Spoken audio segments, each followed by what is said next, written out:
The underinflated tyre has a negative effect on the vehicle in several respects: performance, safety and economy.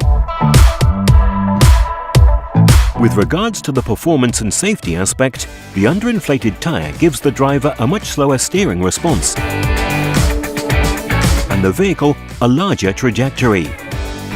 With regards to the economic aspect, the underinflated tyre increases fuel consumption and triggers the rapid and/or irregular tread wear.